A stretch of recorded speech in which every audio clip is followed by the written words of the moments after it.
Hey everyone, I hope you all are safe and doing good. So, in this lecture, we will see what is method overriding as well as what is method binding. Although we have discussed method binding, the process, I've told you, but I haven't told you specifically that this process is known as method binding. So, in this lecture, we'll discuss, more about method binding, or you can say in a little bit deep that what is method binding, and I'll show you some bytecode as well. Then you will get it better, like, okay, this is method binding and the types of method binding. Got it?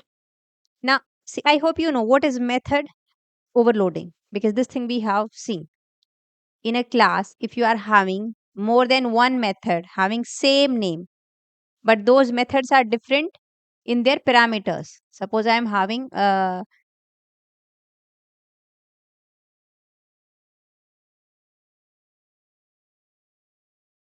so we are having these three methods. See, the name is same, add the method name, but these are different.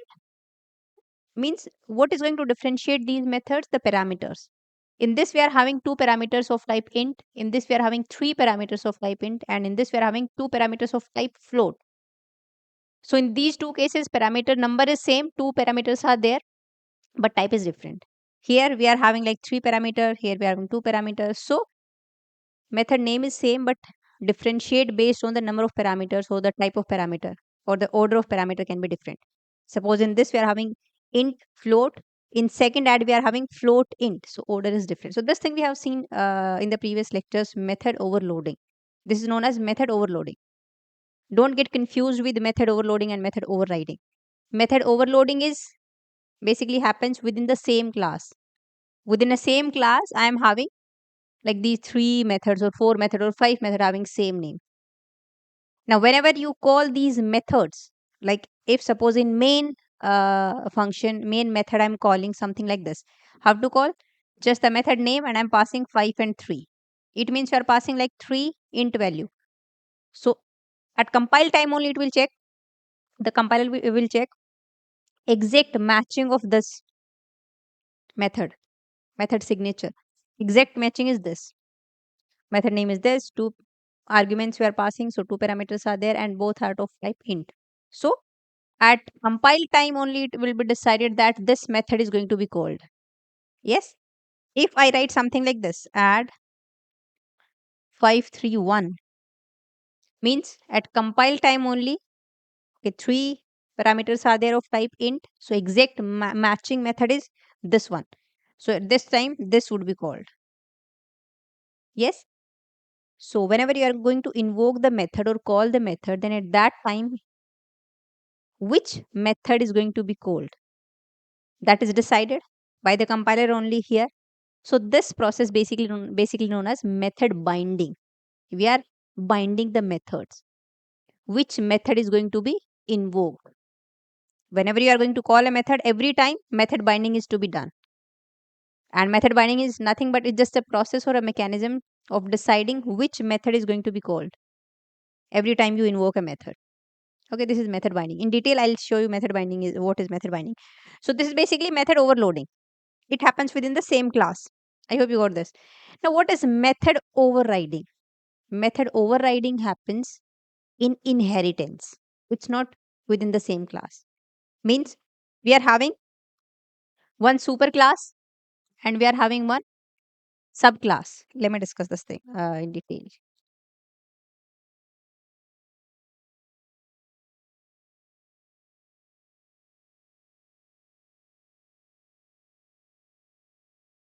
So here we are having, see, one class is parent class, one is child class, and child extends parent. Means this is subclass and this one is superclass. Got it? Now with in this superclass or parent class, we are having a method add, and with child class also I'm having a method same method add. This is known as method overriding. Now see the difference. In method overriding, the method signature must be same, and signature is what? Signature includes the method name as well as the parameters. So name is same, add, and number of parameters are two parameters. Type also must be same, int. Exactly, the method signature is exactly same. So this is basically method overriding. It means what? A method is in superclass, but child class wants its own implementation of that method. So this is known as basically method overriding. In child class, in subclass, if you implement the same method which is in superclass, again, then that is known as method overriding. Now maybe you are thinking it's no use here because ultimately this add would be here. So why we are going to add? So in some cases, if suppose you want to extend the behavior of the method in parent class, suppose we are having a method display here in parent class. Suppose in one method I'm having display, and this method is also only going to print hi. Now in child class, suppose I want to extend the functionality, it should print hi, welcome to Jenny's lectures. So what we can do in child class also, we can just define our own method display. We want to extend the functionality. So obviously, if child class, see in this case, the object of child class would be created. Suppose C, or any object name you can take. Suppose C. So this is going to refer like in memory we are having, because this is extending this method. So add method of superclass as well as add method of its own. So two methods basically. This is of superclass parent class and this is of child class or subclass.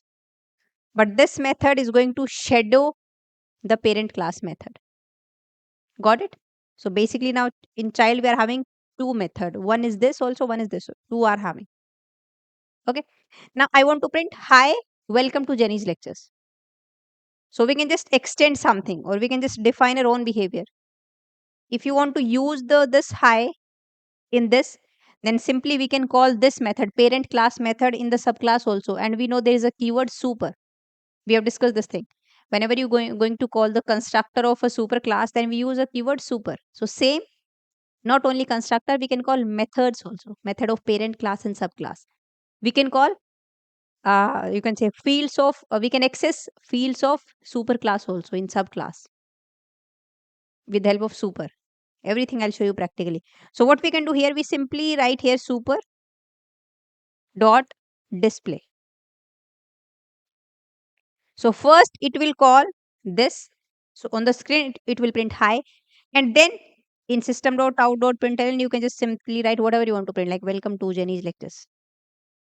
So both the things would be printed like hi, first hi, then welcome to Jenny's lectures. So here we are reusing the functionality of parent class method. So like this, if there is some logic, although this is not like you can say that practical like application kind of thing, but I'm just want to show you what is happening, why we use super and what is method overriding. But in some cases in your project, if there is a logic in parent class and you want to reuse that logic in child class also, as well as you want to extend, you want to add your own functionality also to that method. So basically, how you can reuse?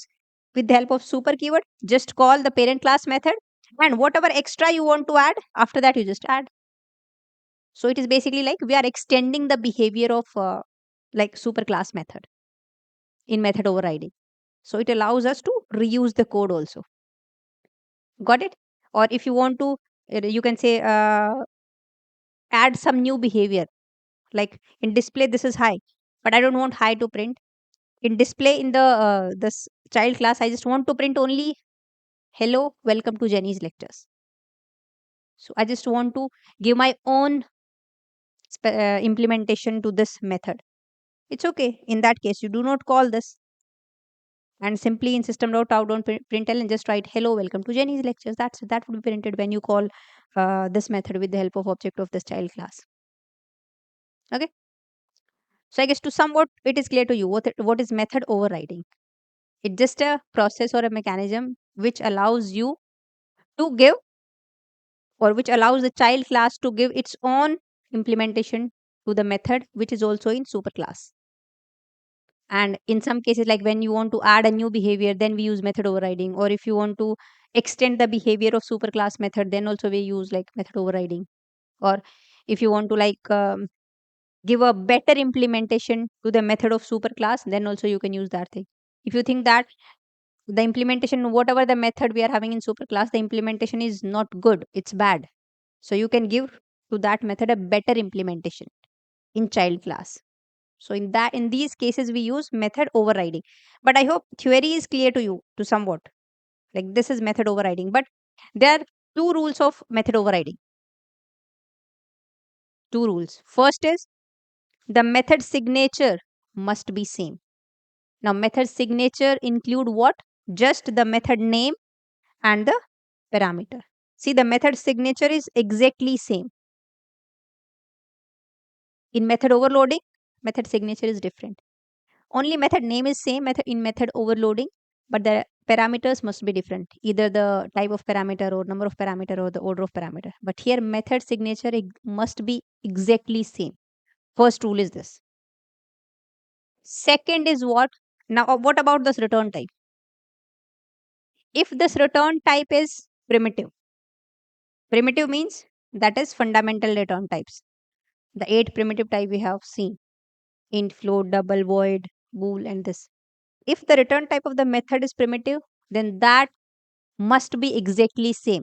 Here we are, if you are having void, here it must be void. If you change it to int, then it's not method overriding. It is a different method. It is a different method. Got it? I'll show you this thing also practically, don't worry. So this must be same. If here we have int, here must have int. But if the return type is not primitive, like suppose we are having a class type, the class is parent, so I just want the return type is class type only, and that is allowed. It will return the object of this class only, and how to return that object of the same class, we know we have a this keyword. So here simply, if suppose there is some method, so we can simply write return this, so it will return object of the same class. Okay, now if this is the case, then this return type in the child class must not be same. It can be same. It's not compulsory that it must be of parent type. No, it can be of child type. Rather than this parent, we can have its child. So the return type must be same when the return type is primitive. If the return type is not primitive, like if the return type is like class type, then the return type in the overriding method can be of its subclass type. Only subclass type, because child is subclass of parent class. So the return type can be child. This is allowed. But other than that, it's not allowed. If it is parent and here if you're writing string, this will give you error. No. If it's int, float, or anything, no, that is not allowed. It can be only of its subclass type. Because parent is superclass, it is subclass. Child is like subclass of parent class. So yeah, child is allowed. Here also you can write like return this. So it will return the object of this child class specifically. And this kind of thing is known as covariant return type.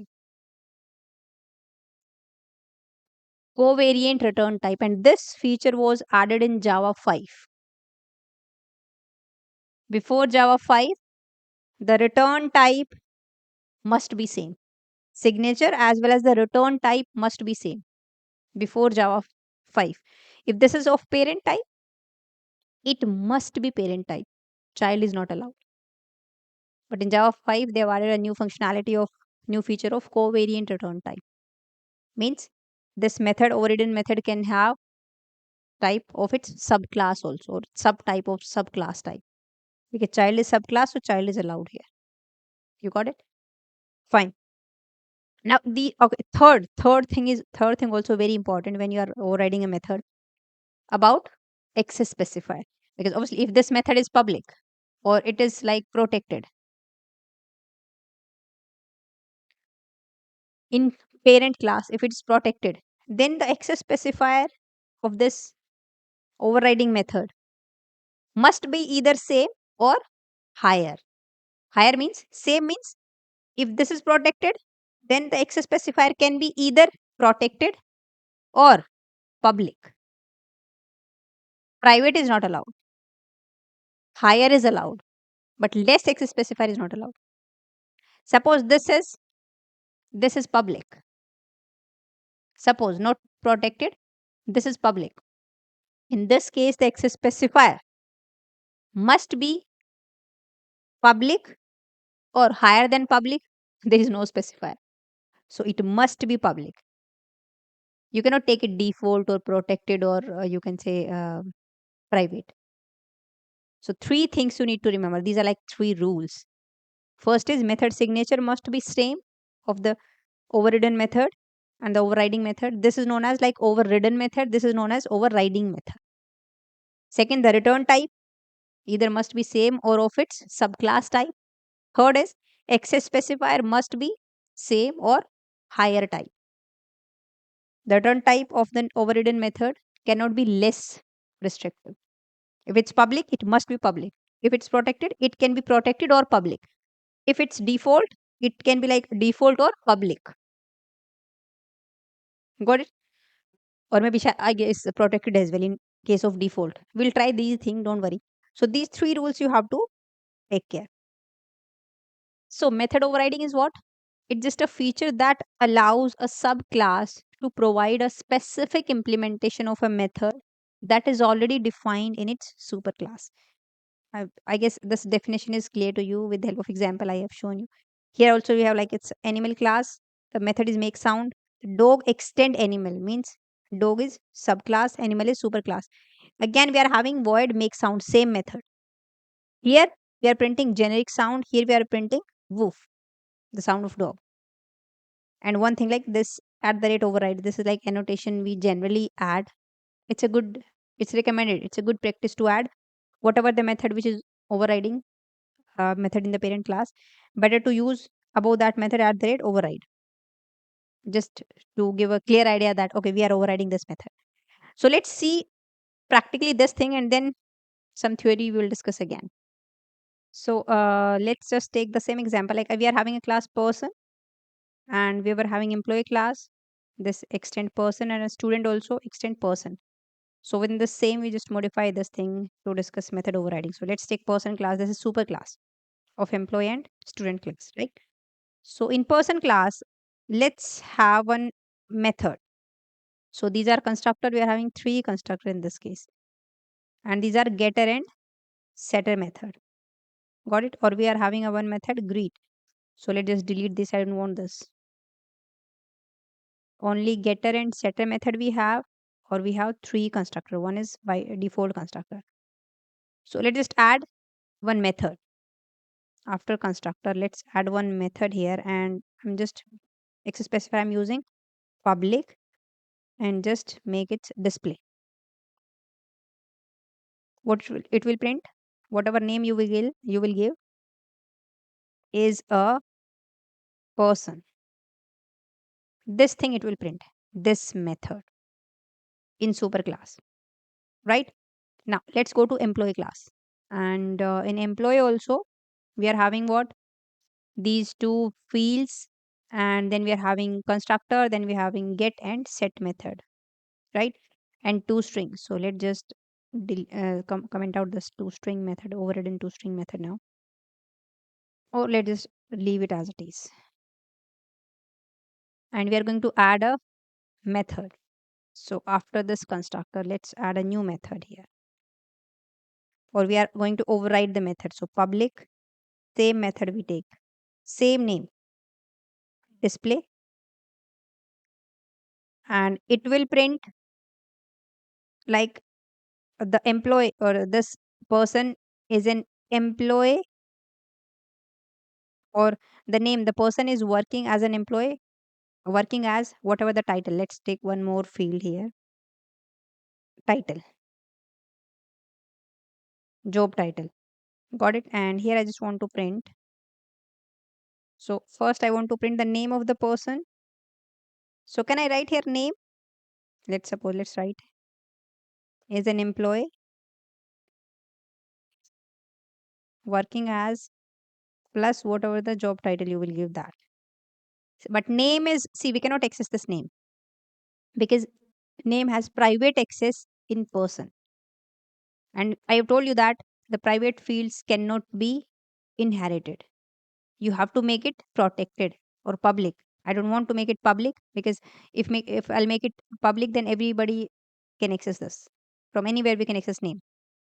And if I make it private, even the subclass cannot access with the help of this name. You can use get name. You can use the method get name here. Get name, because that is public. The get name method is public. See, and using these public method, we can access the private fields in another class. And if you want to access this name, then what we can do? The name is in super class. So what if I write here super dot name? What do you think?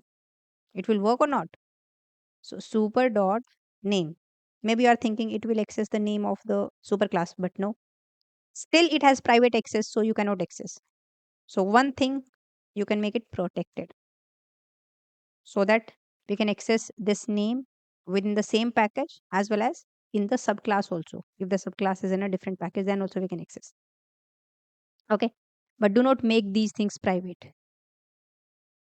Try to make the fields, methods and all, you can say either private or protected. But if you need like that should be public, then definitely you have to make that public. We cannot make everything here protected or private. Got it? So yeah, this is allowed now. Super dot name. Now it will access the name from a person class or the super class, because this is subclass. So obviously by default, all these things are the display or the get setter method, and these fields are part of employee class as well. And these are extra things we are having in this employee class, in this subclass.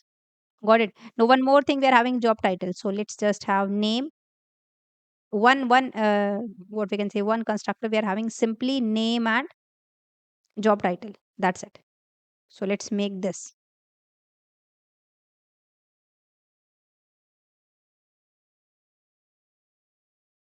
So we can call the super constructor, because we are having there, see, string name. One constructor we are having which is only having the argument name.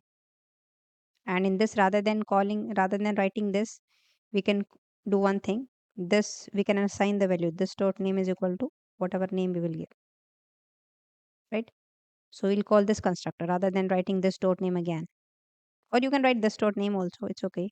So here we can simply call super and name. So the constructor from parent class would be called. And after that, you just remove this line, and I'm just writing here this dot job title is equal to whatever job title you will pass.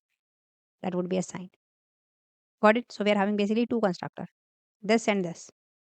Or if you want to comment out this, you can just comment out this thing. Now let's see. In person class, we are having same method. Word display, the signature is exactly same. Access specifier is public. It's public. Let me show you. If you make it protected, see, it will give you error. Display in this employee clash with the display in person, attempting to assign weaker access privilege. Weaker is not allowed. Previously it was public, but you have given the access specifier weaker, that is protected. Higher you can give, but higher than public there is no access specifier.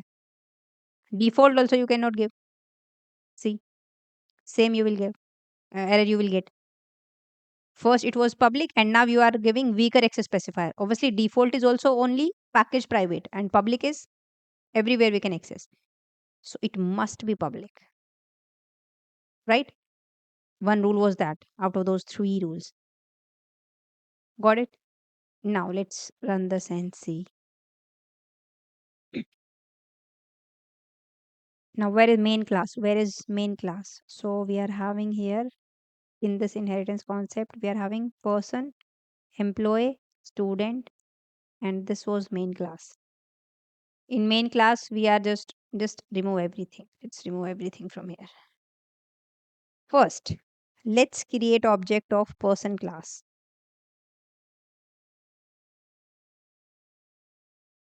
Let's remove the default constructor, sorry, the non-parameterized constructor in person class, because we will not be needing this thing. We'll pass name or address. Either you can call this or this. So in main, we are passing here name of person. So I'm calling the second constructor, passing name and address. Got it? And with the help of P1, I just want to call display. What do you think? What you will get here? See, in person, we are having display method. Yes. So what it will print? Let's just run this main and we'll see. I guess you will get an error. Let's try and run this. Okay, one more class we're having now, the student, which is also extending person class. So the error is in student class because student is extending person class and this is no parameterized constructor. So it will check no parameterized constructor in person class, but we have deleted that constructor. So let's just make again here this right a no parameterized constructor. There is nothing here. That's it. Person class no R constructor called. So now you will not get any errors, right? Let's run this now. Okay, you will get now Jenny is a person. See, person class constructor called with two argument, then Jenny is a person. So first we are calling this. So in person we are having this constructor. So it will be called, but here we are printing something. Let's just comment out this, and now you will not get that line printed. You will get only Jenny is a person. See, got it? Okay, now let's just create object of our child class or the subclass, that is employee, because in employee also we are writing the same method.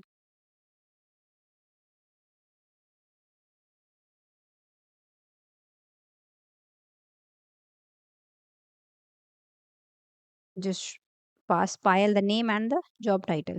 So it will call from the employee this constructor name and job title.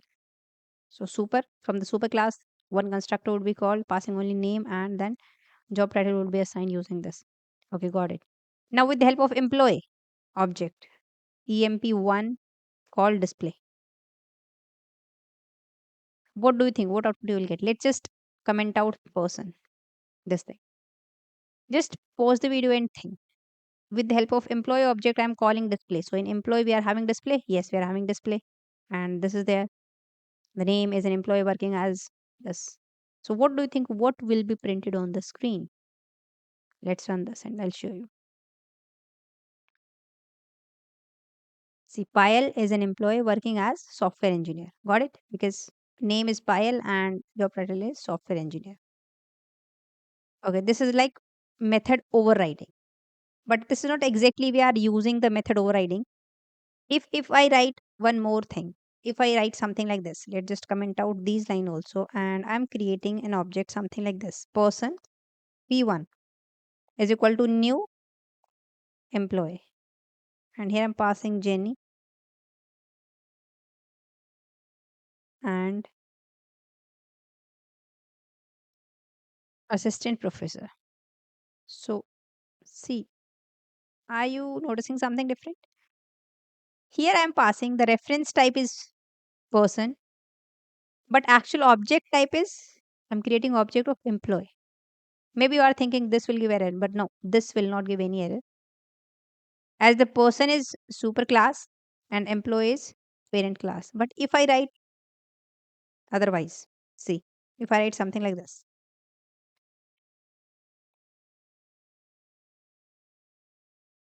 so see, provided is person and required type is boolean.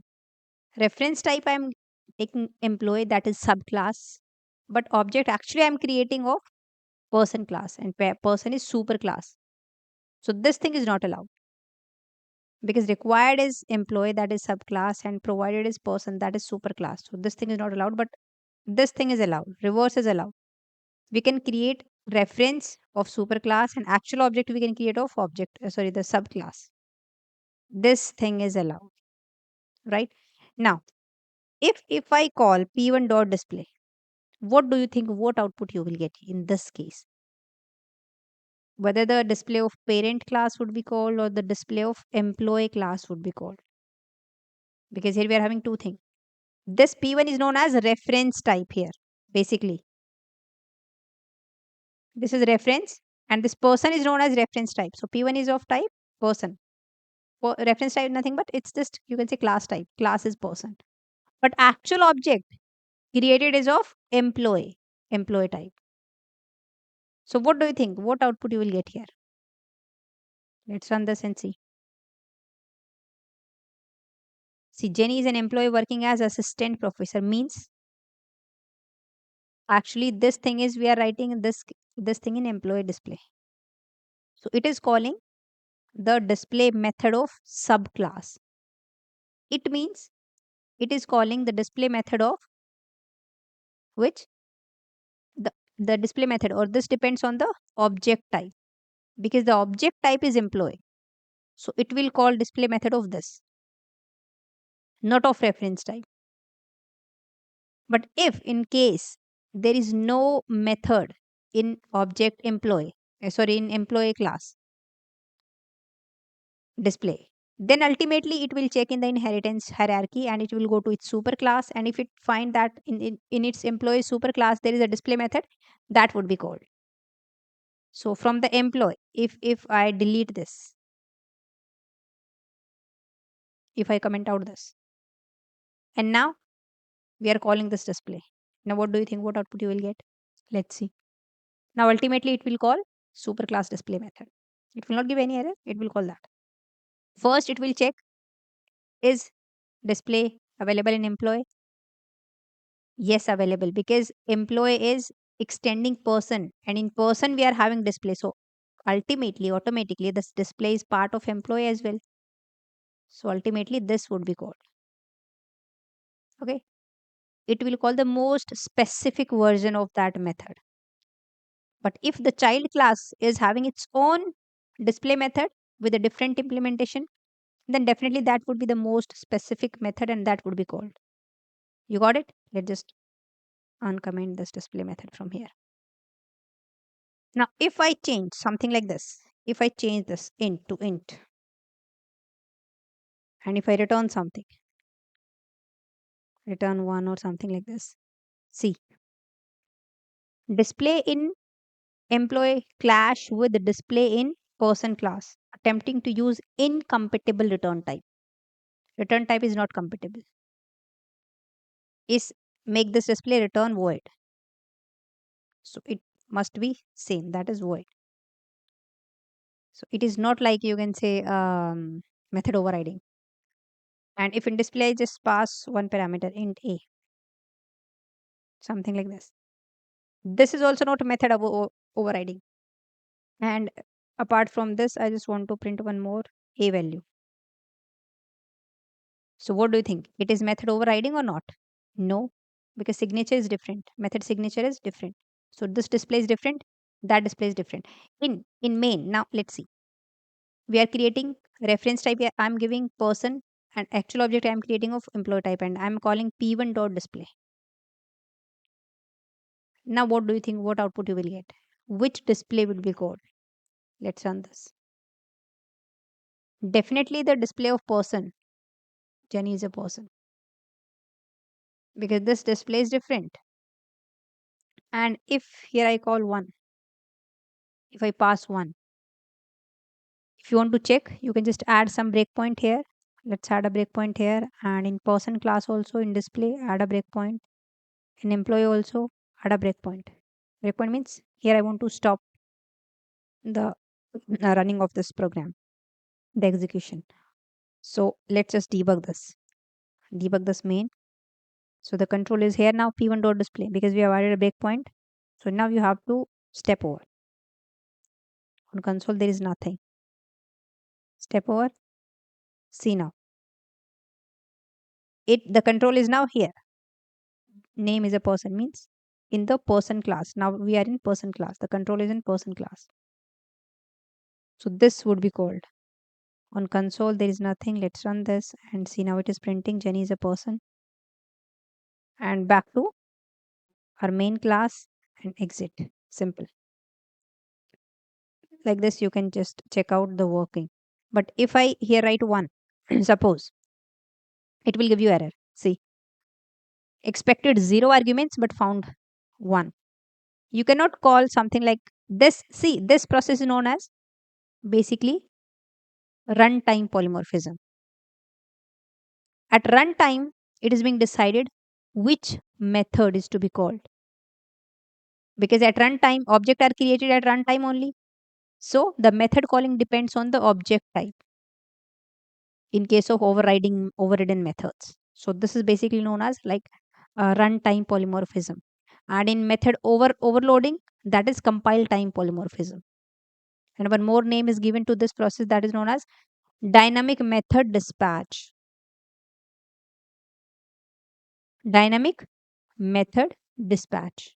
Dispatch means like calling of the method. So at runtime, dynamically it is decided which method is going to be called based on the object type. Okay, so this is not a dynamic method dispatch. Okay, fine. This will give you error. Basically, it will call like reference type is P1. So it is going to call whatever is there in this person class. And in person class, display is not having any argument because this is not method overridden. This thing basically happens, this runtime polymorphism or this dynamic method dispatch basically happens when you are using method overriding. But in this case, there is no method overriding. This is a different method, this is a different method. There is no method overriding because method signature are different. So it is going to check in the person class display method. But in person class display method is not expecting any argument and you are passing one argument. So that's why you are getting an error. But in this case, if I just create object of employee and with the help of emp I just call, it will not give you any error because obviously it will call, we are creating object of employee, in an employee we are having display with one argument to be passed. So if I run this, then it will give you the, like something like this, Pyle is an employee working as this and A is 1. So here in this case now, let's get back to our method and let's override this. Simply delete this. So here what we are doing, this is parent reference. Obviously this is reference, parent reference, and it is object is child. So basically it will call that child's display method. It is known as, I told you, that runtime polymorphism. Now see, one question for you is, in person class I'm just making this display, I'm not writing any access specifier. So what access specifier? In method overriding, I'm just writing this display here also. So what method access specifier are allowed? See, if there is no access specifier means that is default access specifier here. So either we can have default means just remove this public allowed, or you can use public, that is also allowed because public is higher than default. Can we use protected? Let's see. Protected, that is also allowed because protected is also higher than default, but private is not allowed. So this access specifier also you need to like take care of this thing also. Now one more thing, if I want to add, I want to print here, I would just want to add the functionality of this superclass method as well as I want to add one more thing. Like I just want to print, it will print like whatever name you will give is a person, and second line it will print is an employee working as this. So what we can do is we can call superclass method super dot display. Simple. In this case, we are extending the functionality or extending the behavior of this method, overriding method. So first it will call the superclass display. Superclass display. It will print this line. Then it will print this line also again. So we are reusing the whatever logic you have written here. In this case, obviously there is no, like as such, there is no logic. But I just want to show you this thing. If there is some logic and you want to reuse that logic in that subclass also, then simply with the help of super keyword we can call the method. So in main, if I call this p1 dot display, so let's run this and see. It will print these two lines. Or rather than p1, if simply with the help of employee object, if you want to print, rather than this, I just want to print with emp1. Then also it will print those two lines. Pyre is a person and Pyre is an employee working as this. Okay, now this thing I have shown you how to access the fields from superclass with the help of super keyword. super dot name. And suppose I am having the same field here. What do you think? What is it? I'm having string name in employee as well as in person. As well as in person. So it is not overriding. Fields cannot be overridden. This thing you need to remember. Fields cannot be overridden. So it is like basically we are hiding the name or the field of superclass. Something like this is happening here. So rather than super, if simply write here name, then that is allowed. Because name is now this will access this name. Because that name we have hidden that name in the pay whatever is in this superclass. We have taken this thing also, but this is not overriding overriding of field because fields are not overridden. Got it? Now still if you want to access name of superclass, I don't want to access name of employee class, then simply we have what super keyword, super dot name. Now it will access this name is from the superclass because specifically you have specifically written super means access whatever is written here, the method or the name or the constructor from the superclass, from the superclass of this class, and superclass of employee class is person, so from person it will access. Got it? The use of super keyword also. So basically we use this super keyword when you want to extend the behavior of parent class without completely replacing it. I am in this case I just don't want to replace the display method, but I want to extend the behavior. I want this line to be printed as well as some extra to be printed. So we can simply use super keyword to call the display method from super class. But one more thing I just want to show you. If I make this method static, see now, cannot override instance method display in this. Static methods are not overridden. Static method cannot be overridden. And in static method, we cannot use even super keyword. Suppose you think that let's make it as static as well. Static public void display. Now see you are getting an error. Non-static field name cannot be referenced from a static context because name is definitely this is what non-static. So let's make it static. Okay, we have removed this error. Now in employee, see now this method is also static in the parent class. In subclass also we are having static. But do not just think that we have overridden this method. No, static methods cannot be overridden. This is different method. In employee class, this is different method. And one more thing I just want to tell you, super keyword is also not allowed in static method. So see you are getting below the super a red line. Cannot be referenced from a static context. This is not allowed. So let's just comment out this thing also. This also super keyword is not allowed. Let's just delete this. Only name. And you have to obviously make the name and job title static. So make the name as well as job title static. Now we have removed this error. Right? Now in main class, I'm just calling emp.display. So you don't need to call object this display on object because this is static method and static are class level method. These are not associated or related with any object. So simply you can call display or simply you can call the class name and display. But still if you want to call this with the help of object name. So let's try to run this and see.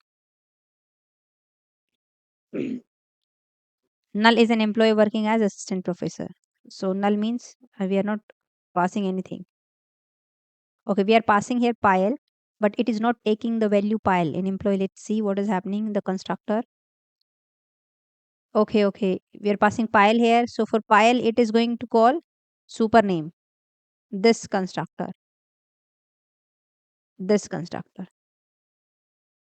So this dot name, it will the pile will go to this name, this field. But we have a different field name here. And I'm just accessing this name. This name is we are accessing the name only. So name means we are accessing name from this class only. So either you have to remove the super or you have to specifically you have to use this dot name. Now we are assigning, sorry, this dot name, something like this. Now let's run this and see. So it will assign now the name to this. Let's comment out the person class object. Only I'm having this emp, so it will call file software engineer would be passed here and here. Oh, if I run this, then it will give you person class no argument constructor called and file is an employee working as software engineer. So we are calling this constructor from employee class. So we're not calling explicitly with the super keyword any constructor. So by default, it will call the no argument constructor from its super class. So in person, we are having, okay, no argument constructor, and there we are writing this thing. So this line would be printed first. And now go to employee class and then in display, it is printing like file is an employee working as this. Okay, let me show you one more thing. If let's suppose comment out this thing and just call this method with p1 dot display. What do you think? Reference is person like class type, reference is like that superclass type, and actual object we are creating of subclass employee, and with the help of p1 now we are creating display. What do you think? What output you will get here? Maybe you are thinking it will go to like p1 is actual object is employee, so it will go to employee class and definitely it will call this thing. Yes, because this I have told you this thing. This is like runtime polymorphism, or this is like known as dynamic method dispatch also. Let's run this and see. See, person class no argument constructor called, and null is a person. Null is a person, and in display in employee class we are having this, but this is not calling this. This is calling person class display, and here in name we are not having anything. Not nothing has been assigned. So it is like writing null is a person. Because the thing what is happening is, although you are thinking that I'm assigning name like Jenny, employee Jenny. So okay, it will call this constructor. From employee, it will call this constructor. This constructor. In employee, we are having string name and job title. So this dot name would be this. This dot job title would be this. But this dot name is like this name, this field, because this subclass is also having its own field. So it has hidden the name field of parent class. So Jenny would be now here. Jenny would be to this name, not in this field. This field is still null.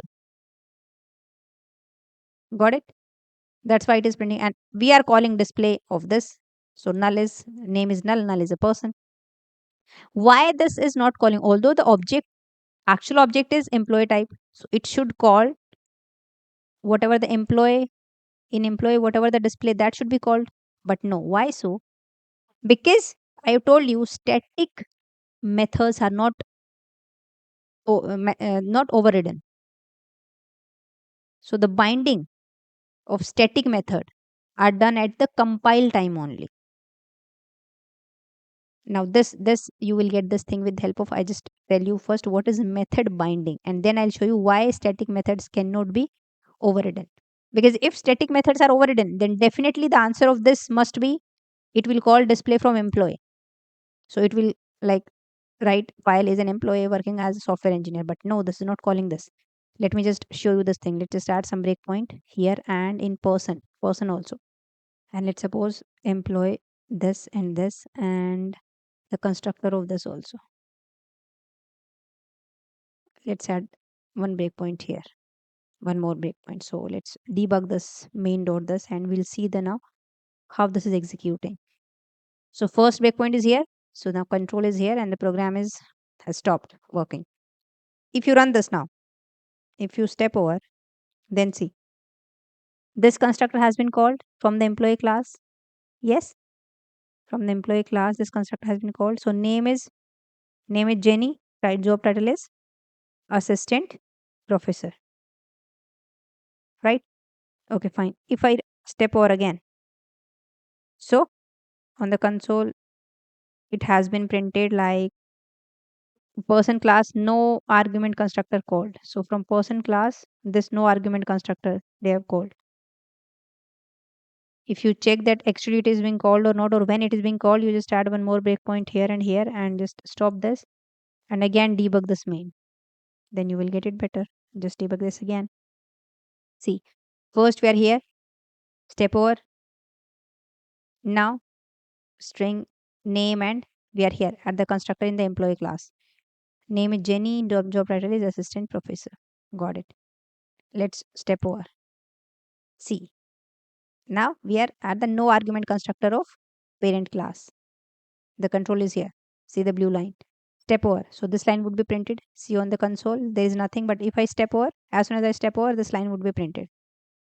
Right? Now we are back to the this constructor. Hidden variable. This dot name, this dot job title. These two line would be executed. Now this dot name is Jenny. This dot job title is still null, but whenever you step over, this would be assistant professor. Now because these two line has been executed. Okay, let's step over.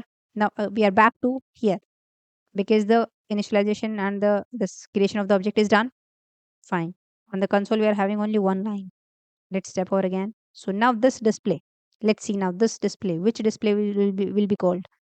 Step over again. See, we are in person class. Static public void display system.out.println name is a person. So we are in person class. So directly it will go to person class display. Let's step over, and on the console you are having one more line like null is a person, because in this name we are having null. Let's run this and that's it. Yes. So static methods are not overridden. The reference type is P1. So at the compile time only, whatever the class type is given, that static method would be called. It is not actually depending on the object we are creating at runtime. No, the binding of static method has been done at the compile time only. So that's why directly it will call like object of parent class, person class. Okay, so we are done with the rules of method overriding. Also, method signature must be same. Whatever access specifier that can have more, like the overriding method cannot have more restrictive access specifier. Got it? Return type must be same or a subclass type. This is like covariant return type. And exception we haven't done, so you can just leave this. Exception also, the overriding method must not throw a new or a broader checked exception. New means suppose the parent class is throwing an exception, IO exception. So the same exception child class can throw, IO exception. Okay. And we'll see this exception and all later. So you can just leave this right now. Okay. Some key points are there. Okay. We haven't done this thing. It's better to write down this at the rate override annotation when you are overriding a method. But we haven't done that thing. I forgot.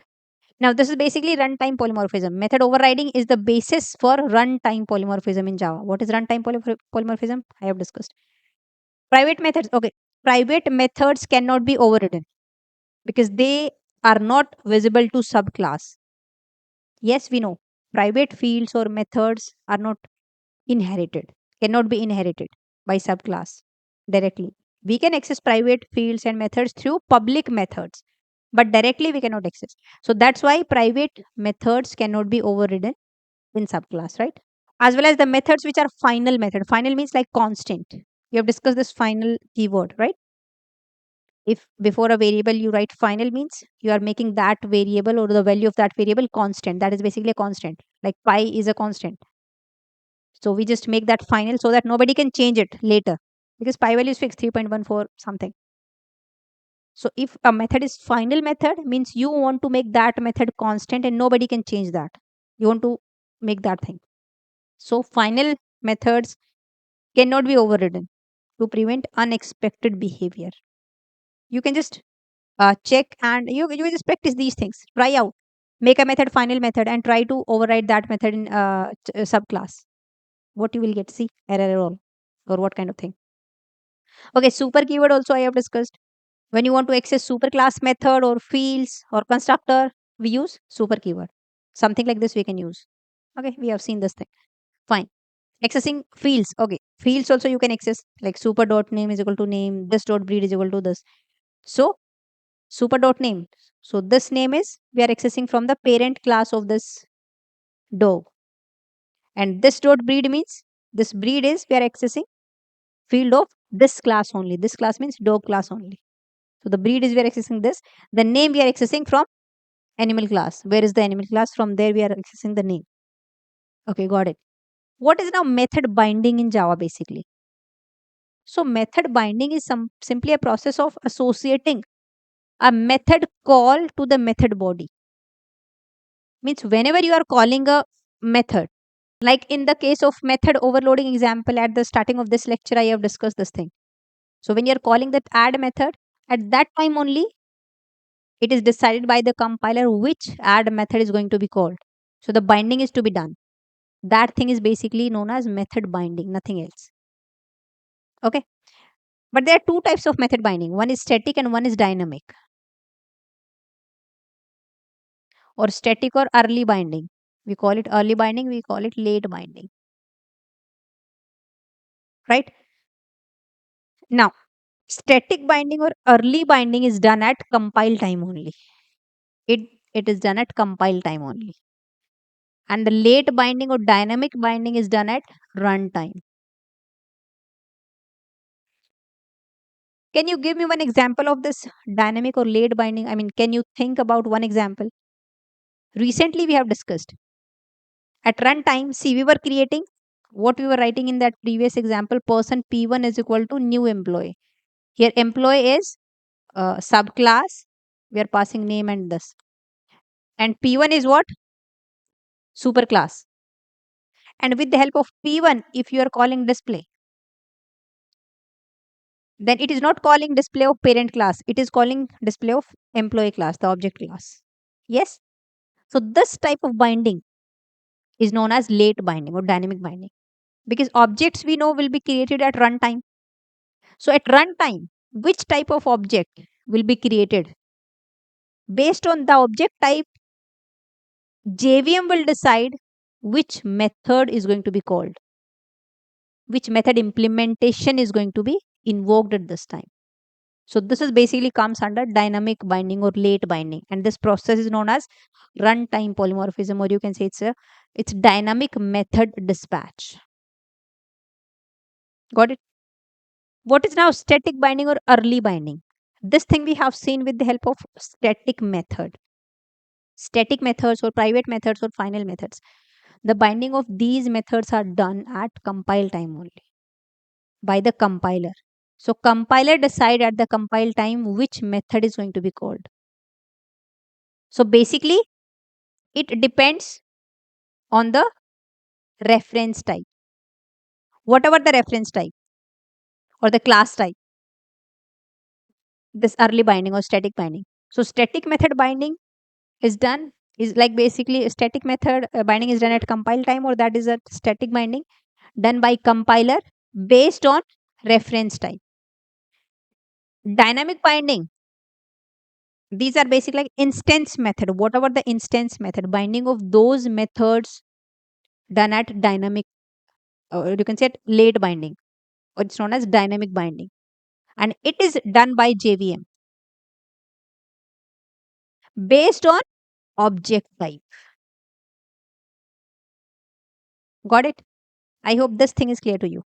Static binding and dynamic binding, or early binding or late binding. Early binding at the time of compile only, like suppose let's take one example. Suppose you're just going for shopping. Like suppose I go for shopping, so I don't know, like whenever I go for shopping, I don't know like what I want to buy. I just need to go shopping, I haven't decided what I want to buy. At runtime or at the mall only, like I decide, okay, I want to buy this thing, this thing, this thing. So like at runtime I'm deciding, so this is kind of dynamic binding. But another example is, like I have decided at the home only, like I want to buy jeans. Simple. So that is like compile time binding. I have decided I want to buy jeans, I just go and buy jeans. I will not decide after going to the mall or the market that I want to buy jeans or shirt or top or anything else. Right? Or let's take this example. If you want to go for a movie, or you want to go somewhere to, like for a trip, okay, or for a movie suppose. So you haven't decided at home like which movie you want to watch. You just go and think, okay, let's watch a movie. But which movie? We don't know. So one friend will say that, Let's go on the way. We'll decide which movie which movie we want to like watch, or whatever movie is there in that mall, we will watch that movie only. So at runtime, you decide which movie you will watch. You haven't decided that at home only. So same kind of thing is happening here. Compile time or runtime. Sorry, compile time or the static binding or dynamic binding. So basically, static methods comes under this category, under static binding or early binding. At compile time only will be decided which static method is going to be called based on, and compiler will decide this thing based on the reference type. But this instance methods are there, which are like decided at the runtime only. And this basically dynamic binding or this type of thing basically happens when you are going for method overriding in this case. Okay, because in method overloading there were only those our instance method, but at compile time only it has been decided that which method is going to be called, because there was no method overriding. There was only one class, no inheritance was there. So based on reference type only, like they have decided, obviously if the class is person, so obviously we'll create person class object. The reference type would also be person, and here also we'll write person only. So the reference type is person, object type is person only, because we have only one class in method overloading. Method overloading done in single class only. But if you are dealing with inheritance and method overriding, in that case we are having superclass and subclass. So in that case, it is possible that reference type is superclass, object type is subclass. So at compile time only, we cannot decide which method is going to be called if there is an instance method. So for instance method, dynamic or late binding is done. At runtime, it is only being decided based on the object type which method is going to be called. If we are having a new person and we are calling this, then obviously the display method of person class is going to be called, because actually it depends on the object type, not on the reference type. P1 is simply reference. This is not like you can say object, actual object. This is reference P1. It is basically in some stack, and actual object would be created in heap area. So P1 is simply reference, and it is of type person. So reference type is like class type or the person type. Employee is actual object. Now, whenever you are using new keyword, it means we are actually creating an object in heap. So this would be created of employee class or subclass type. These two things are clear to you, I guess. But there are still two more points I want to discuss method binding in deep.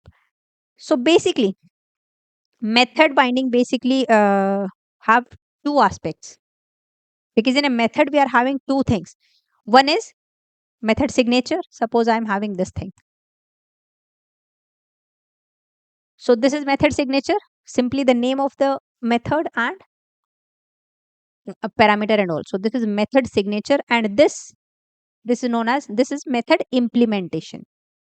These two things are clear to you. So basically binding also comes or having two aspects: method signature binding and method implementation binding. Method signature binding is done at compile time only. It doesn't matter the method is instance or static. Got it? It doesn't matter. I just repeat, method signature binding is done at compile time only. Means static binding is there at compile time only. It doesn't matter the method is static or instance. Means for instance method also, the method signature binding is done at compile time only. But method implementation binding is done, like it's like you can say for instance method, it's done at runtime. So static method we know. Implementation binding is also done by compiler only. Okay. But it is basically have a, you will have a clear cut idea when we are discussing these things with instance method. So it is basically the linking of a method call to a method signature, which happens at compile time. If the reference type or the class has a compatible method or not, like suppose we are having this display. This is instance method, it's not static method. Signature is this. and class is suppose person, and one class child, which is extending person class. And here also suppose we are having display method, which we have overridden this method, we have override this method. Got it? So at compile time, method signature binding is to be done. So compiler check if the reference type, now I have told you reference type is nothing but just class type. So class means person. So if this person class is having a compatible method or not, so signature is this, and yeah, it see that this in person we are having same method or compatible method, so it will not give any error. Whether this method is in this child class or not, it doesn't matter. This is basically method signature binding. I'll show you with the help of bytecode, don't worry. Got it? Although this is instance method, but this binding is done at compile time only by the compiler, right? And if in this person class we are not having a compatible method, this we are not having like this display, then it will give some error or this kind of thing, right? Now, what is method implementation binding? It's basically linking of a method call. See, whenever you invoke a method, every time method binding is done. And method binding means method signature binding as well as method implementation binding, both are to be done whenever you call a method. Obviously, you have the compiler, either the compiler or the JVM decide which method is going to be called, right? So it is basically linking of a method call to the actual method body. Method body is this, which can happen at runtime for instance methods. By JVM. It is done by JVM. And for static method, it is done by compiler itself, right? So now, if this is instance method, so implementation, which method body is to be called? Suppose here also we are having display method. Same display, and here I'm simply printing hello. So the signature binding is done at compile time only. It will only compile, will only check if the reference type or the class is having display method, same method. It's okay. It will not check for the child class. It will not give any error. Fine. But implementation, it is going to now actual object we are creating employee. Same example we are taking. Like we are having person P1 is equal to new employee. So actual object at runtime we are creating of the subclass. Now it will check based on this object. If this object type means here within this, if this is employee class, not child class, employee class, this employee is having like the method body or not, same method or not. Yeah, we are having this. Yes. So it will execute this. If if this is not having, this display is not there, so it will check in the inheritance hierarchy or the inheritance tree. Upward, it will move upward. It will check the super class of this is having the display method or the same method. Yes, we are having, so it will execute this. If it will not having this, it will give like error kind of thing. Because obviously in this or in this we are not having display method, then we cannot call this display method on P1. Then definitely it will give error, right? I hope to somewhat the binding type of binding, method signature binding and method implementation binding is done. If still you are having some doubt, let me just show this thing with the help of example. Please concentrate on this topic. It's little bit like, it's not tough, but little bit you can say overwhelming topic or you can say tricky topic. So let me show you this binding kind of thing with example. I'll show you the bytecode as well. So we are having person class. In this we are having display. In employee also we are having display. You can see this. In main we are creating this. Reference type is P1. Object is employee. And we are just calling P1.display. So I just show you the bytecode. So we just run this on the command prompt. But first you have to set the path here where you are having these files. So these are in my C drive user, in this user and idea projects, and we are using oops concept, I guess. In this source I'm having a package. Which package? Com package, Jenny's lectures and inheritance concept, I guess. See, let's see this. We are having these in, yeah, in com package, Jenny's lectures and inheritance concept. We are having these classes in this. So inheritance concept, yeah, we are having these things. So let's just copy this path, cd, and just copy this path, and now we are in this path is set. So let's just now first compile Java C every class whatever we are having in this. So star.java. Now you have, now we'll use a disassembler. Java P is a disassembler. Let me show you where is Java P. So you can just go to wherever your Java is installed, Java folder JDK21, and here we are having, let's see, in bin we are having Java P. See, this is Java P. So basically this is a disassembler. Java P is a disassembler for Java bytecode, and it is used to analyze the compiled .class file. So we'll use this Java P here. Let's use this in the command prompt. What is the command? Java P hyphen V means verbose form, means we are this hyphen V means this option is verbose, means this will give you in detailed form the bytecode, everything in that bytecode, and the class file. Now we are having the main class's name is main dot class file. I want bytecode of this main class because our main method is in this main class. So let's just, okay, this is the bytecode. So see, public static void main, and we are having this. See, you just have to take care of this thing. Invoke virtual.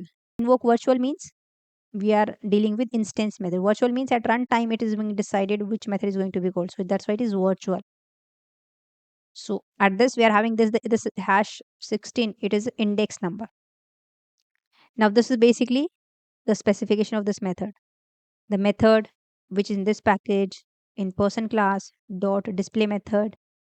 This is like a method, nothing is there here, and v means void. Parameters are nothing but v means void, the return type is void. Got it? Index number 16.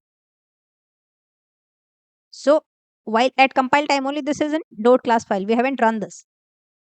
So this is like bytecode. So this is like binding of the method. This is the method display dot this. You got it? V person dot display.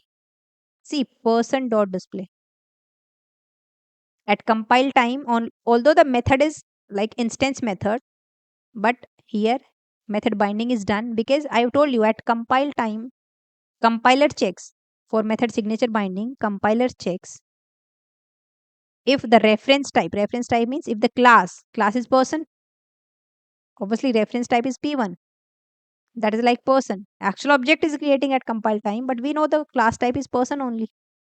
P1 is reference type. If the reference type is having the compatible method or not, yes, in we are having display and this.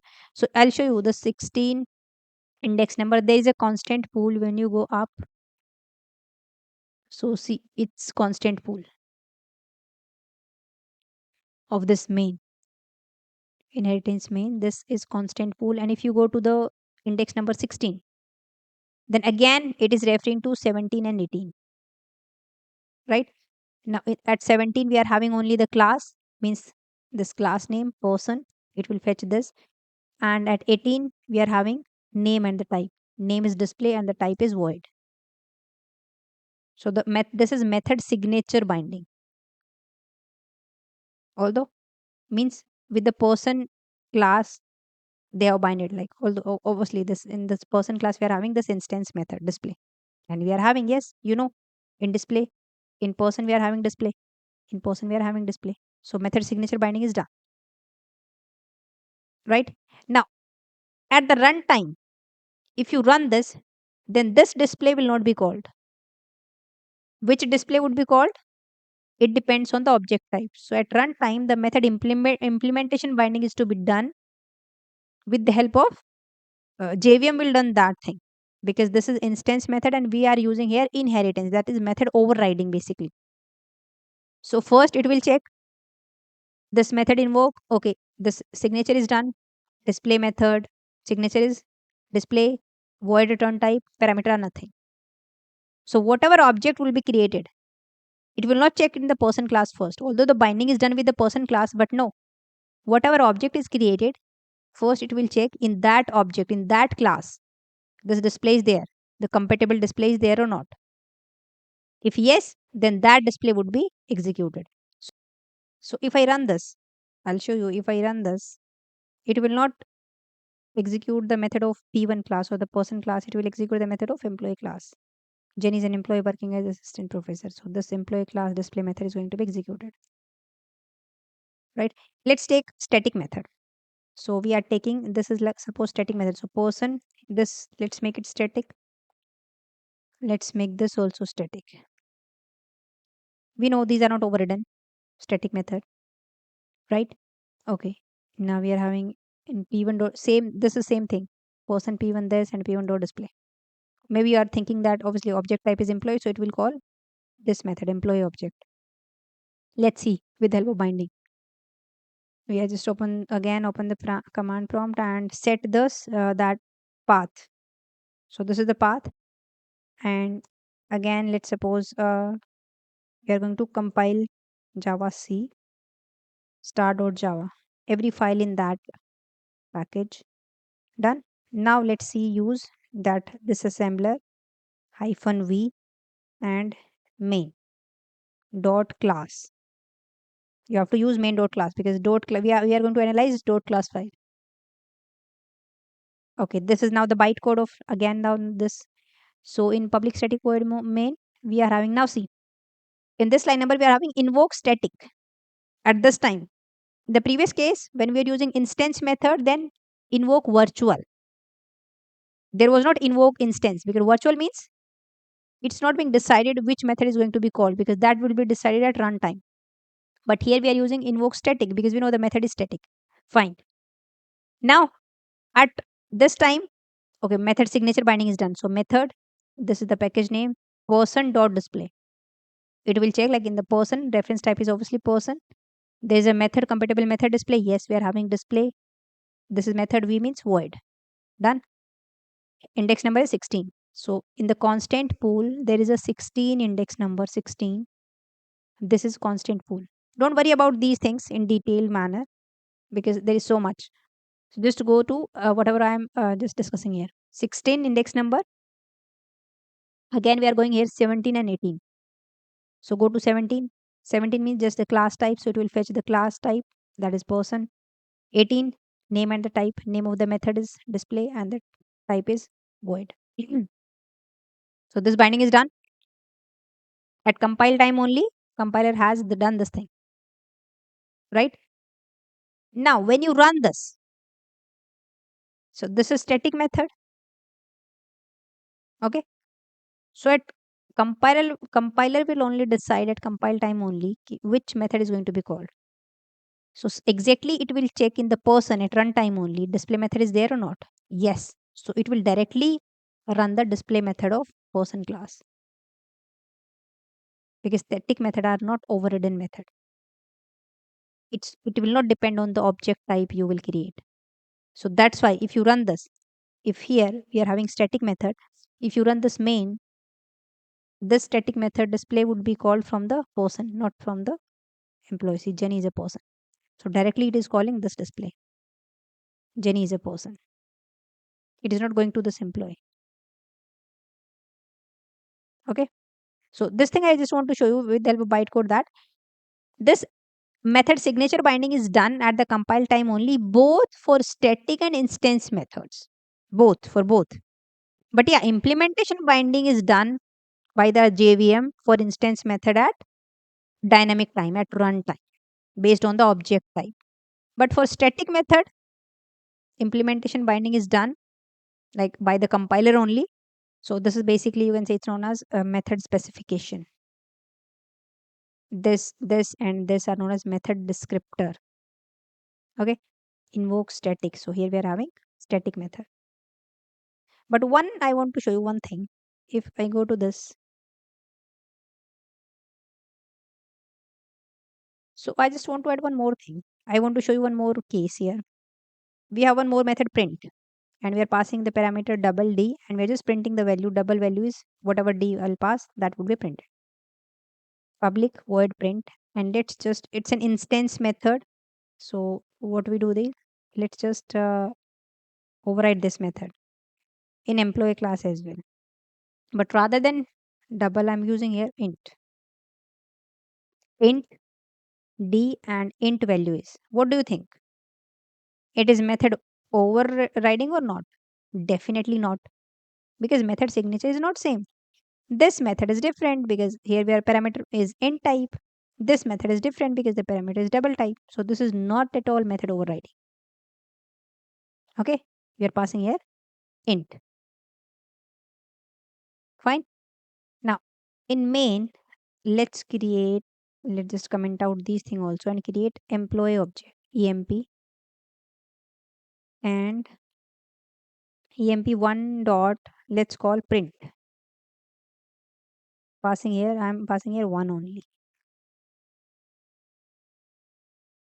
right? So it should print. Let's run this and see what it will print. Int value is 1. It is printing int value is 1. So definitely it should print this thing only. Okay, now let's just run this thing. See, we know that this will call whatever is there in the employee, this display, sorry, this print, whatever is this print, because you're passing int d, so the object is like emp, so it will go to this employee. And if you want to check this thing here also, so we do one thing. Let's just compile everything again and disassemble this. Use java p hyphen v main dot class. Invoke virtual because that method is not static. That method is, we are having instance method. Got it? And the method is C. Now the method binding is done. Here instance, this is the package name, and employee class is employee dot print method is this. In bracket we are having I integer value and v is like void, where the type is void. So method binding is done. Go to the index number 16, nothing but in the pool, just go to the 16 index number, and we are just referring to 7 and 17. Go to 7. In 7 you are having the class, so class is employee, and in 17 we are having just the name and the type, so the print end, this is the method like descriptor I and b, so this would be called. Okay, see the binding, you can check method binding in this class virtual, the class name is employee, and this because the reference type is employee only. Here the reference is employee only. Reference means the class type is employee only. But let me just show you one more thing here. If I write down this thing, reference is person, object is employee, and now with the help of P1, I'm just calling what? Print. Print, and I'm just passing 1 here. What do you think? What output you will get here? So maybe you are thinking of object type is employee. We are passing here int, so it will go to employee, and obviously the type is int, so it will print int value is 1. Okay, this type of binding would be done. Binding with this, but it's not the case. Let me just show you.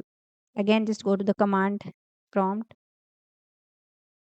terminal, and let's just compile everything again and just again use java p hyphen v main dot class.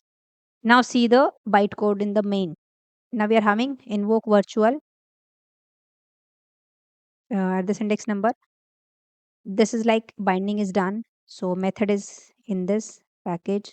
Now the class name, see the class name person, and the previous case the class name was employee. At this time the class name, this binding is with the person class, because I have told you this is method signature binding is done at compile time only, because we have compiled this, we are only checking the bytecode.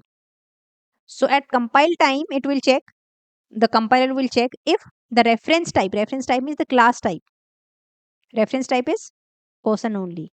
If the reference type has compatible method, and if it's find 1 in that, then it will, like, it writes the method signature detail in the bytecode, otherwise it run compiler error. Okay, the method is instance method, so binding is done, but with the person class, person dot print, because in person also we are having print. See, now here we have double, because in person class we are having data type double. See, in person class we are passing double, so it's double and void. Got it? Now go to 16. There is nothing in 16 whether they're having like it is fetching 17 and 18. At 17 we are having the class. So the class is person, and 18 we are having the name and the type. So name is like print, and D is like the type in the parameter double, and V is like void. Run type is void. If you run this, now this binding is done. So it will check at runtime. See, we are passing here 1. Maybe you are thinking 1 is int, so it will not go to that. It will print like int value, or it will give some error. But no, see, double value is 1.0. This is one edge case because one is this is int, and int can be implicitly promoted to double because double is longer. So in method signature, at runtime, it will check this binding, the method signature from okay, per print, yes. Double D, yes. One can be promoted to double. Okay, fine, that can be 1.0. It will exactly find this method signature, so directly go to person class and it will simply print that. Double value is 1.0. So this is an like edge case in this case. So I hope you got the this thing. Let me just repeat this one more time. See, whenever we are having in oops this p1 dot print 1.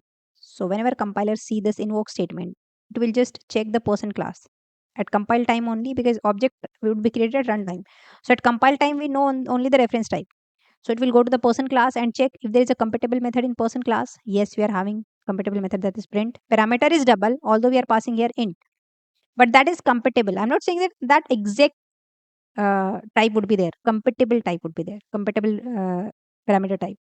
Here is int, but double is compatible because double is longer and int can be automatically promoted to double. So that is compatible. So that's why now it is it found that in person class, in reference type class, we are having compatible method print. So that's why in bytecode, it will just write down the bytecode for this that method signature, like in the person class dot print, and parameter should be double and v void return type. So whenever runtime, obviously this is like instance method. So at runtime, we are just creating like this object of this employee class. So first it will go to the employee class and check for the method. Okay, method name is same, but parameter in the bytecode, it is checking that parameter must be in the binding parameter must be double. But there we are having parameter int, and that is not matching. That is not compatible, right? So that's why now it will go to the hierarchy in this inheritance hierarchy and check in the super class of employee class. Go to the person class, and in person class we see that there is exact matching method and it will execute this thing. So this is like that's why you are getting this kind of thing because compiler try to find a compatible method, and this method signature binding is done at the compile time only without looking at the object type. It will check only the reference type or the class. That's it. That's why you're getting this kind of behavior in this case. Okay.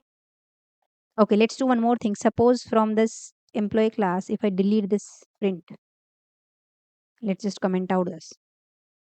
And in main, we are just calling p1 dot this. We're actually creating emp. At this point of time also, it will not give any error. See, if I again,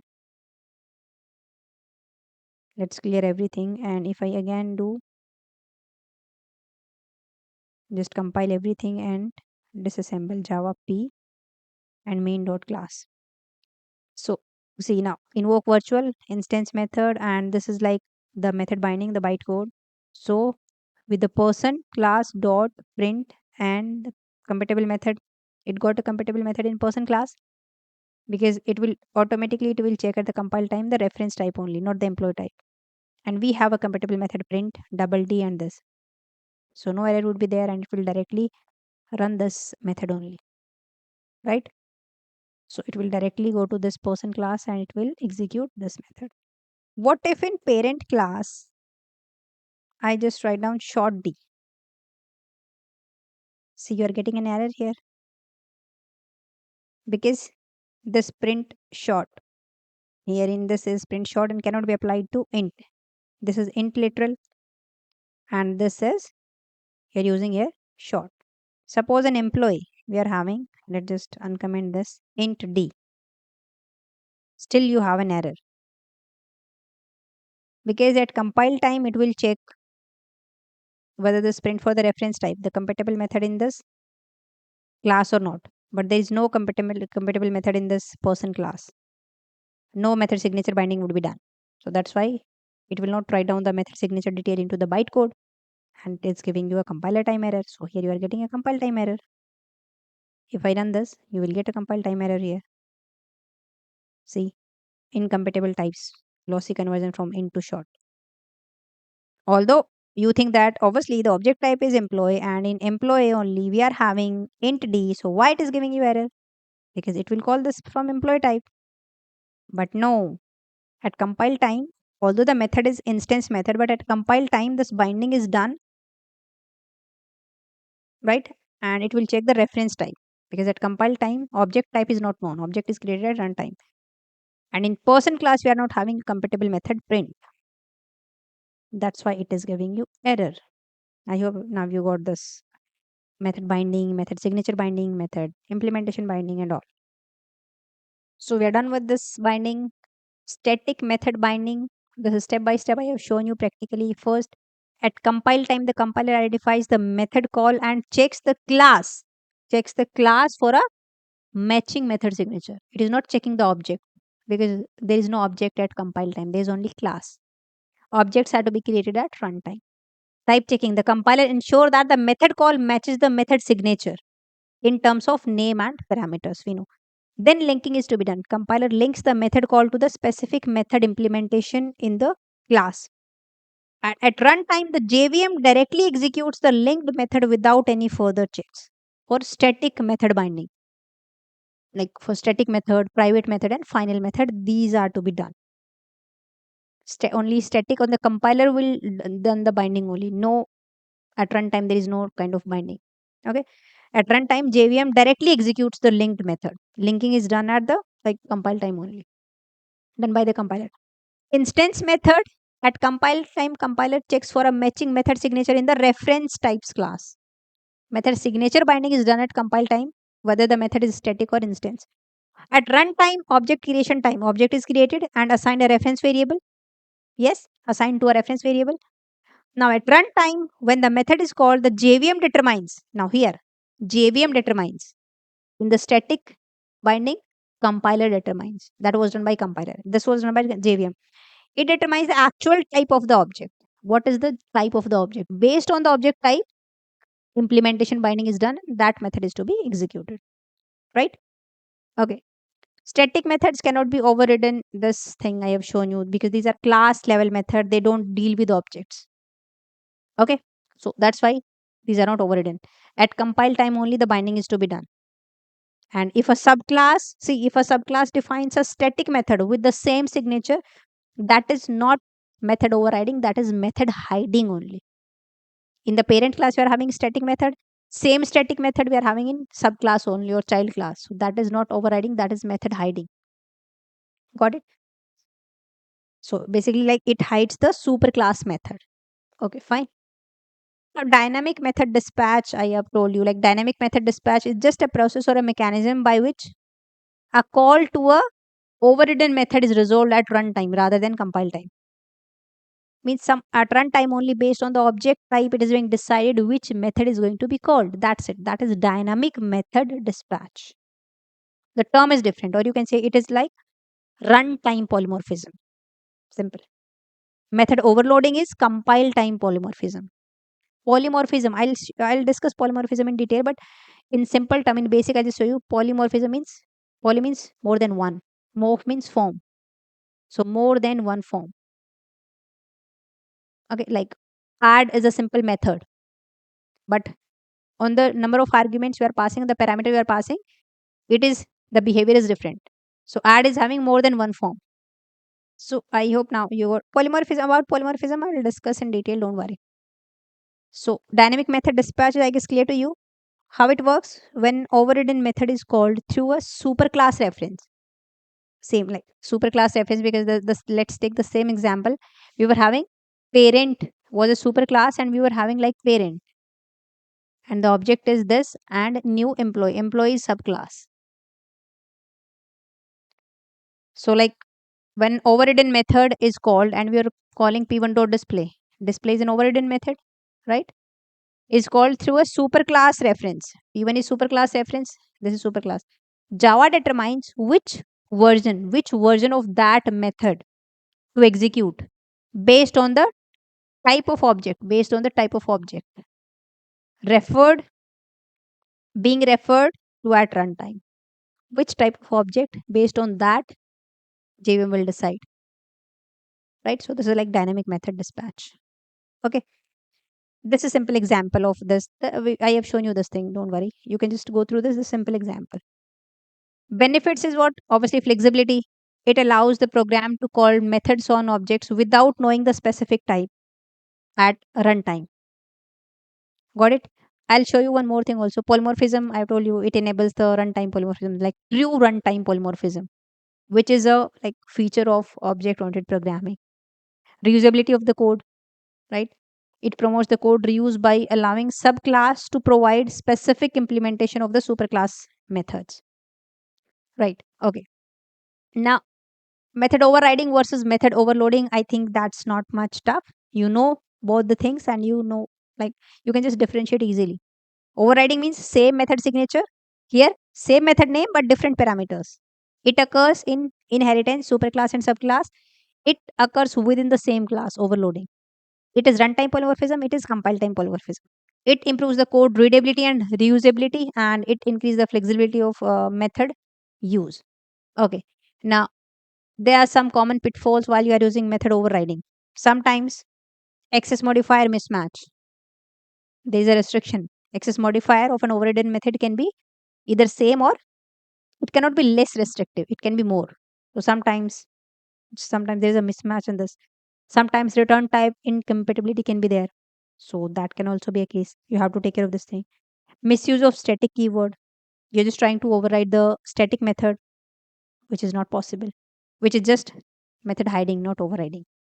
Maybe you are expecting that it will override the static method and you will get some different output, but actually you are getting some more, like different output, because we cannot override static methods. Okay. Now, best practices for method overriding. Okay, you have to use this at the rate override annotation. We haven't used this thing, but you have to use. Like, I'll show you practically how to use this thing. Don't worry. Document, like obviously clearly document any behavioral changes in the overriding method. Just put some comments. Fine, this method is doing this thing, this overriding method. Maintain consistency. You have to like maintain the whatever the protocol are there, whatever the contract is there, like about the return type or the, you can say, the name of the method signature and all.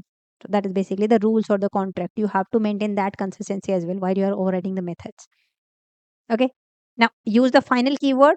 If you want to prevent the further overriding of a particular method, just make that method final, because final method cannot be overridden. Okay. Now, this is simple example of covariant return type. We have discussed this thing.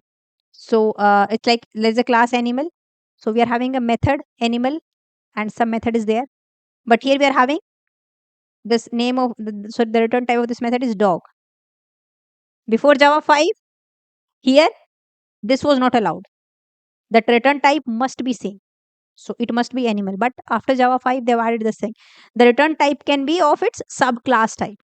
So this is class, parent class. This is dog is subclass. So dog class can be there. So it can return object of dog class. It can return object of animal class. This is like covariant return type in method overriding. Okay. Constructors cannot be overloaded. Constructors cannot be overridden. Sorry, overridden. Overloaded. Constructors can be overloaded but cannot be overridden. Overloaded, obviously, we are having 2, 3, as many constructor as we can have within a same class. So that is nothing but overloading of constructor. Overriding is not possible.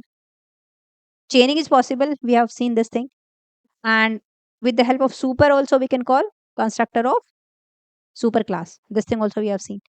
Chaining means with the help of this keyword we can use, we can within the same class we can call constructor with the help of this keyword. And super also, with the help of super also we can call constructor from superclass.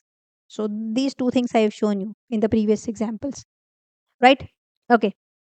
Now, two types of binding we have discussed, static and dynamic. So static binding done at compile time. So that's why it is slightly faster because everything is decided at compile time. See, if I go for shopping and I have decided like I want to go to jeans, I want to buy jeans. Obviously, I'll just go and buy jeans and it will take less time. Definitely, it is faster. But suppose I just went to shopping and I in my mind I haven't decided which what thing I want to buy. So that definitely will going to take more time. And when I go to market or a mall, then I'll check every item and okay decide which one to buy and all. So definitely dynamic binding is little bit slower than static binding. You can relate it with the real life example as well. But it provide greater flexibility. Okay, because obviously if I haven't decided what to buy, then at that time only I'll decide I can buy jeans or anything else. And suppose you have decided at the home only, like I have to buy jeans, and like your partner say that okay, you just go and if you have decided that you will buy jeans, then you have to buy jeans only. You cannot buy short like any heels or anything else. So that's why here we are having less flexible.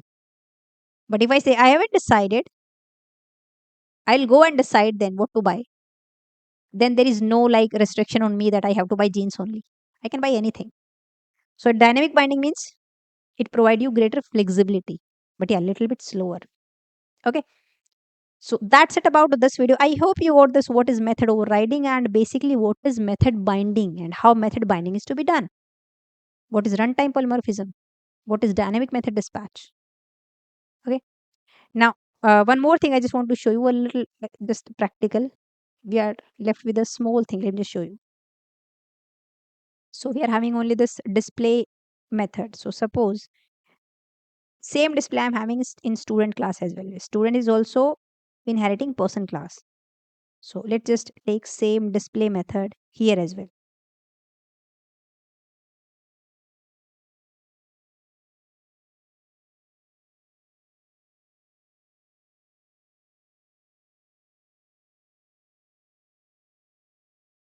And this display will print this student is whatever name you will give is a student in the course, whatever course you will give. But okay, what are you are getting here?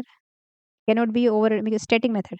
Okay, in person this display is static, so we cannot override this. Let's just remove static word from here and employee also.